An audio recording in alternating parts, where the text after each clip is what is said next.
Welcome to another deep dive. Yeah, glad to be here. If you were glancing at your screen just now, you might have seen today's topic involves the Little Northwestern Railway. Which is quite a title. Right. And honestly, that name might sound a bit, I don't know, quaint. A bit quaint, maybe even insignificant. Exactly. Yeah. But we are so glad you are here with us. Yes, you, the learner who loves to figure out how the physical world around us actually got built. Because today's journey is going to prove that sometimes the most massive impacts on our landscape come from the quote-unquote little guys. Yeah, our geography, our modern technology, it really is a remarkable story. It is. We often think history is just shaped by grand empires and sweeping political movements. Yeah. But a lot of the world we navigate every day was actually carved out by ambitious engineers and, frankly, incredibly stubborn corporate executives fighting over turf. That is the perfect setup. So our source material today is a comprehensive Wikipedia article detailing the history of the Little Northwestern Railway. Situated in the beautiful, very rugged northwest of England. Right. And our mission for this deep dive is to unpack how a single, seemingly minor railway line from the mid-19th century managed to birth an entirely new town from scratch. Literally out of nowhere. Spark one of the most petty and bitter corporate feuds in British transport history. Oh, the drama's real. And somehow serve as the high-tech pioneer for modern rail electrification. It's an outsized footprint for a regional railway that most people, unless they're serious transport enthusiast circles, have probably never even heard of. Okay, let's unpack this. We really need to set the stage. Right, let's go back. The year is 1846. We're at the absolute height of the Victorian railway boom. Everyone is laying track. Yeah. And this company, the Northwestern Railway, gets its nickname, the Little NWR, for one very practical reason. Right. Just to distinguish it from its massive, intimidating, and very wealthy rival. The London and Northwestern Railway. Right. Or the LNWR. Right, which is a crucial detail here. The LNWR was a titan. So the little NWR was essentially styling itself as the scrappy underdog from day one. And they had the ambitions of an underdog with something to prove. Oh, absolutely. So on June 26, 1846, the Little NWR receives its Act of Parliament. A big deal. Right.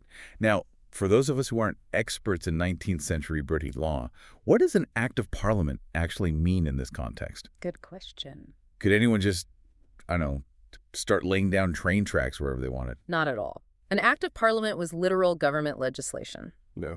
You had to petition the government, you had to prove your route was viable, and basically get a law passed that granted you the power to compulsorily purchase the land. So it wasn't just a permit. No, it was a massive, extremely expensive legal hurdle before a single shovel even hit the dirt. Okay, so they clear this massive legal hurdle, and their grand plan is to connect Skipton, which is deep in Yorkshire, all the way up to a place called Low Gill. Right. Because the ultimate prize here was capturing the incredibly lucrative Yorkshire to Scotland rail traffic. Which was a phenomenally bold move. I really want you to picture the geography of northern England here. It's not flat. No, we are not talking about laying tracks across a gentle prairie.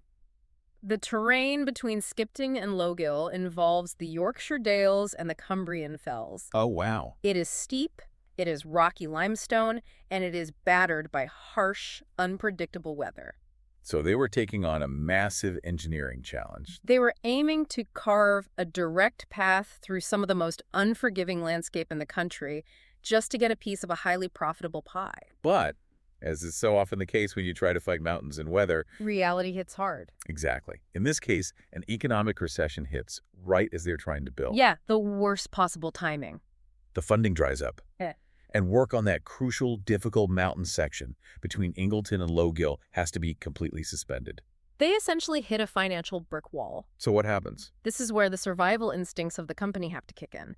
They were forced into a major pivot. Okay. Instead of forging ahead with the impossible mountain route to Scotland, the NWR decided to focus its remaining cash on a branch line heading westward toward the coast. Specifically to Lancaster. Exactly. So they essentially abandoned the northern dream to build a coastal branch. Why Lancaster, though? Because strategically, it was a brilliant fallback. Oh. By completing this route from Skipton over to the coast via Lancaster, the NWR eventually gave their primary working partner, the Midland Railway, direct access to the west coast. And why does that matter so much? Because the west coast of England was an area utterly and completely dominated by their massive rival, the LNWR. Oh. It was essentially finding a backdoor into enemy territory to steal some of their shipping and passenger traffic. That paints a totally different picture. It's like a strategic game of chess, A very expensive game of chess. but played with thousands of tons of steel and coal. Yeah. And in the process of building this back door, they do something that I just find mind-blowing. If they are pivoting west to the coast, where exactly are they building this new harbor? That is the crazy part. Was there already a major port sitting there waiting for them? There really wasn't. There was a bay, and there was a tiny, quiet fishing village called Polton-les-Sands. A fishing village. The railway literally had to build a town from scratch to make their plan work. On July 16, 1846, a subsidiary called the Morecambe Harbor and Railway Company was incorporated. Okay. They constructed a brand new harbor right on Morecambe Bay and laid down a 3-mile track connecting it to the Lancaster Green Air Station. So they basically drop a massive logistics hub right next to this tiny village. What happens to the village? What's fascinating here is the sheer scale of the geographical and cultural overwrite that took place. Overright. I like that. This new transport hub brought so much commerce, so many ships, and so many workers that a massive new settlement exploded around it. Wow. This new settlement rapidly expanded, eventually swallowing up Polton-les-Sands entirely. Just completely absorbed it. And it didn't stop there. It kept growing, absorbing the neighboring villages of Bear and Torresholm, too. And what did this new, sprawling mega-settlement call itself? They didn't keep the old village names, right? No, they simply adopted the name of the harbor company, Morecambe. I want you to really think about that for a second. Yeah. Imagine a modern corporation, let's say an Amazon or a Google, Right. building a massive server farm and logistics hub in a quiet rural area. Okay. And within a few decades, that hub becomes so dominant that it physically swallows up 3 existing towns, and everyone just starts calling the entire region Amazonville. Amazonville. That is exactly what this little railway did. They literally put the town of Morecambe on the map. It perfectly illustrates the raw, world-building power of infrastructure in the 19th century. Yeah. The railway didn't just connect existing destinations, it willed entirely new destinations into existence. But of course, getting all these lines actually built and connected to this new town was absolute chaos. Oh, total mess. The source notes that between 1848 and 1850, it was this bizarre piecemeal rollout. Right, very fragmented. For instance, the single-track line to Lancaster opened on Whit Monday, June 12, 1848. And the historical wording notes, they built a temporary station at Morecambe that supposedly afforded, quote, every possible accommodation. Oh, knowing Victorian public relations, every possible accommodation is a very polite way of saying it was likely a drafty wooden shed Right. with a ticket desk and a roof that hopefully kept the worst of the rain off the passengers. Yeah. Every accommodation means you're extremely lucky to have a bench. Exactly. But the logistical nightmare really peaks around 1849 and 1850.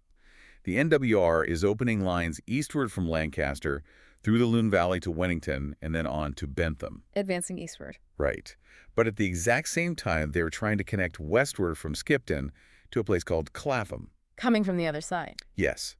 But they couldn't build fast enough, which meant there was a literal physical gap in the tracks between the 2 advancing lines. It's a pretty major problem for a railway. How do you run a railway with a massive missing piece of track? Well, you resort to what they called a horse bus. A horse bus? Yes. You're kidding. No, they couldn't afford to wait for the track to be finished to start selling tickets. Wow. So they implemented a horse-drawn omnibus to ferry passengers over the rugged terrain between the unfinished sections at Wennington and Clapham.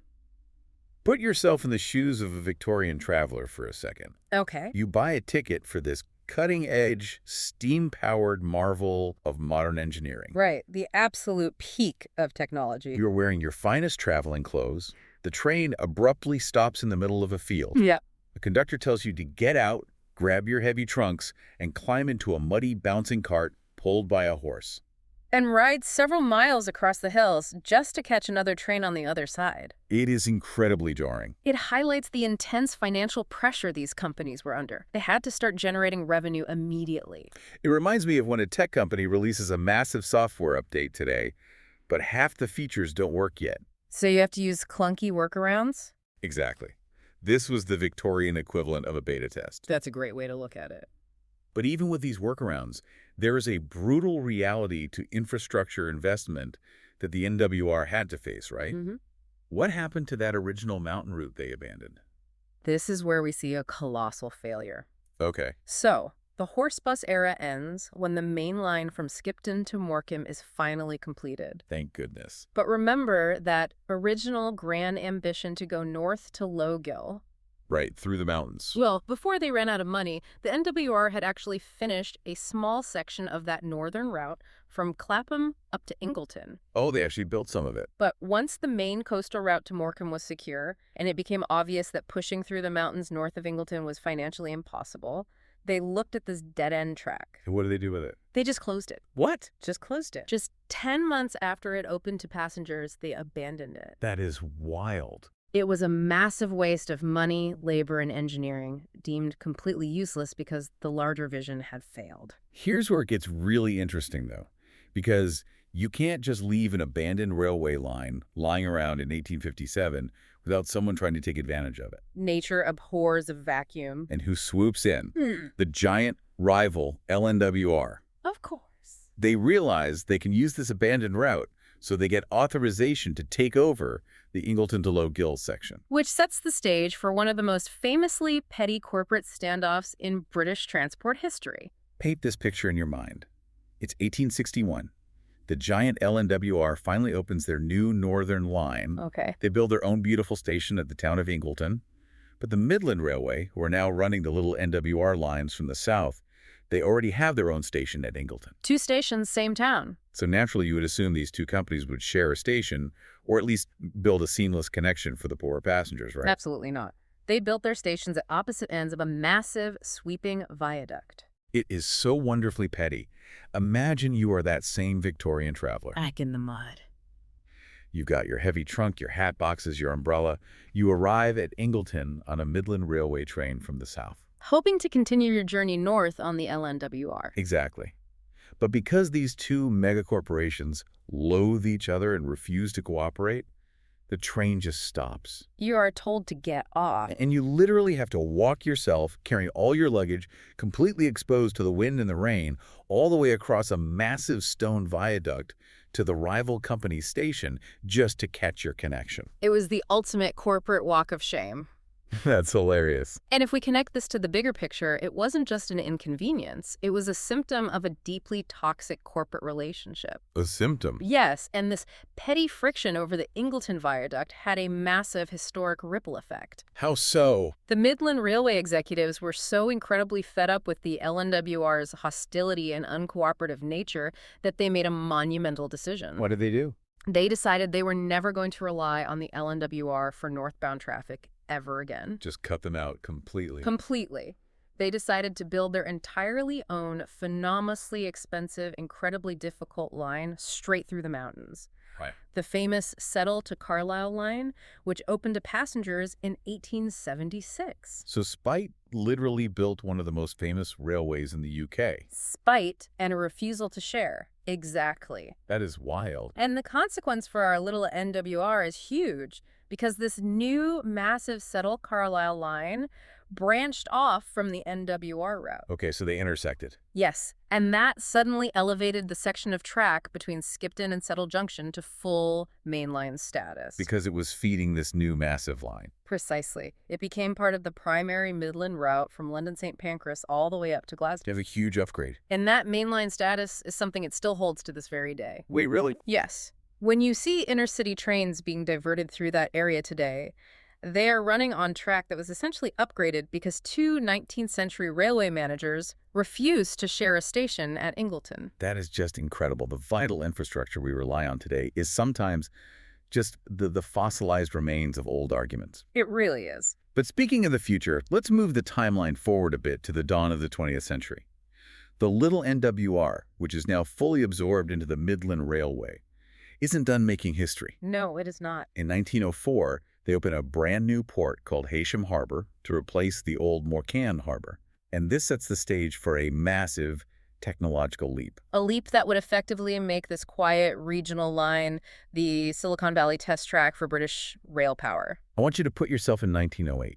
Think about what rail travel looks and feels like in 1908. It is entirely dominated by steam power. Exactly. Trains are these massive, breathing, coal-shoveling beasts. Very romanticized today, but very dirty. They are incredibly loud, And they cover everything, the stations, the landscape, the passengers in thick soot and smoke. But if you were standing on the Lancaster-Morecambe line in 1908, you look up, and instead of a cloud of black smoke, you see overhead electrical cables. They were absolute pioneers. They really were. In April 1908, they electrified the line from Heysham to Morecambe. And by September, it reached all the way to Lancaster Castle. And the specifications they used were groundbreaking. They used an alternating current system running at 6.6 kilovolts at 25 hertz. Okay, stop right there. For those of us who aren't electrical engineers, what does 6.6 kilovolts at 25 hertz actually mean in the context of 1908? Why is that impressive?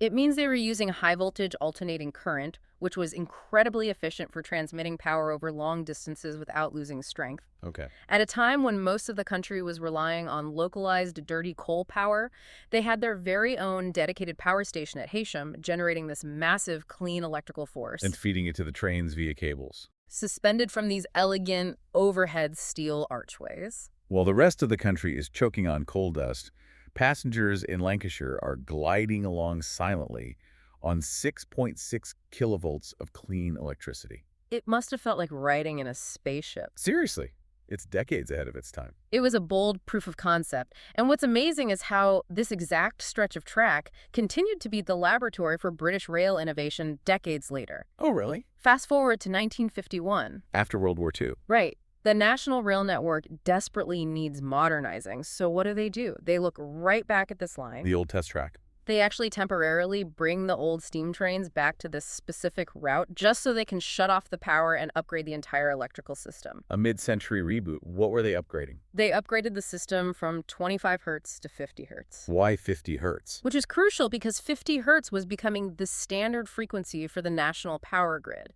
They wanted to see if trains could run off the standard grid rather than needing their own special power stations. Oh, that makes total sense. Much more scalable. Exactly. So they resumed full electric service in August 1953. But they didn't just upgrade the invisible power. What else did they do? They experimented with the physical infrastructure. On a 4,000-foot section of the track, they tore down those original 1908 steel archways. The elegant ones. And installed experimental cantilever structures. These are supports anchored on just one side to hold the wires. Well, only one side. They were testing how to keep the wiring for the two parallel tracks entirely separate, so if one side failed, the other could keep running. That's brilliant. It was meticulous, iterative engineering happening right on this quiet regional branch. So what does this all mean for the little NWR as we get into the late 1950s and 60s? We've talked about grand ambitions, town building, and high-tech experiments. It's a great resume. It is. But sadly, we have to talk about the decline. What changed? The post-war era brought a massive cultural and economic shift. Yes. You have the rise of the affordable automobile, the massive expansion of the road network, and shifting industrial realities. People weren't taking the train as much. Right. Railways that had been vital for a century were suddenly deemed unprofitable because people were driving instead. And the cuts were deep. That infamous Ingleton branch, the site of the Great Viaduct Walk of Shame, closed to passengers in January 1954. And it hung on for goods traffic until 1966. And then came the sweeping cuts of the Beeching Acts, which devastated regional rail in the UK. For a listener who isn't familiar with British history, what exactly was the Beeching Acts? In the early 1960s, the government commissioned a man named Dr. Richard Beeching to make the railways profitable again. Okay. His report, which became known as the Beeching Acts, essentially recommended slashing about a third of the entire national rail network. A third.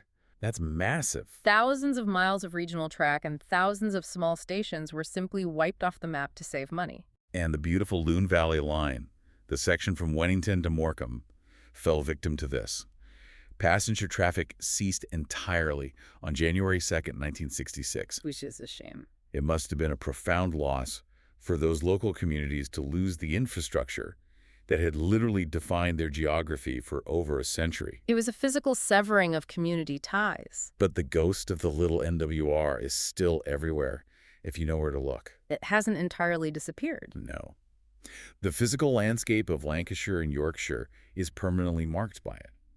For instance, almost all of the dismantled line between Caton and Morecambe wasn't just left to rot. What happened to it? It has been repurposed into a combined cycle path and footpath. That's wonderful. You might literally be walking your dog on the exact path where a steam train used to chug along, and the Greyhound Bridge in Lancaster, which used to carry the railway over the River Loon. Still there. It was completely converted and is now a major road bridge for cars. Wow. And we can't forget the architectural gems that survive. If you are ever cycling down that path, you will cross the disused railway bridge at the Crookaloon. Oh, I've seen pictures. It is a stunning piece of design by the architect Edmund Sharp. It's so historically and architecturally significant that it is now a Grade 2 listed building. What does it mean to be a Grade 2 listed building? In the UK, it means a building or structure is legally protected by the government for its special historical or architectural interest. So it's safe. Right. It cannot be demolished or altered without special permission. So that bridge stands there today as a beautiful, legally protected monument to the Victorian engineers who carved a path through the valley. And it's not all just ghosts, psychopaths, and monuments. The legacy is still very much alive and functional. It is. 2/3 of the original line over in North Yorkshire is actually still in use today, providing vital local rail services. That's amazing. And here's a great comeback story to end on. That little branch from Morecambe to Heysham that closed to passengers in 1975. What about it? It actually reopened in 1987 specifically to serve passengers catching the ferry sailings to the Isle of Man. Oh, that's fantastic. So the trains are still rolling into the harbor they built over a century ago. It is a testament to the fact that good infrastructure, even if it changes purpose or ownership, rarely disappears completely. Yeah. The Little Northwestern Railway might have lost its independence early on to the Midland Railway, but its bones are still holding up the region's transport network today. So let's wrap this up. We have journeyed from an ambitious, cash-strapped project in 1846 that literally had to use muddy, horse-drawn buses to bridge the physical gaps in its tracks, Quite the visual. to a company that accidentally birthed the entire megatown of Morecambe out of thin air. Right. We saw it become a pawn in a massive, petty corporate turf war that forced passengers to haul their trunks across a windswept viaduct. The walk of shame. We watched it pioneer overhead electrical engineering, gliding cleanly on 6.6 kilovolts, while the rest of the world was stuck in the grimy steam age. Ahead of its time. And today, it lives on in the cycle paths, the legally protected bridges, and the local rail lines you might travel on without even realizing the epic history beneath your feet. This raises an important question. That is. When you look around at the cutting-edge tech platforms or the infrastructure battles happening today, whether it's rival tech giants refusing to make their software systems compatible or sudden controversial pivots in modern urban planning, what petty corporate feuds of today are accidentally building the essential permanent landscape of our future. Wow. Well, learner, thank you so much for joining us on this deep dive. Keep looking at the world around you. Keep questioning the hidden history of the roads and paths you travel every day, and we will catch you on the next one.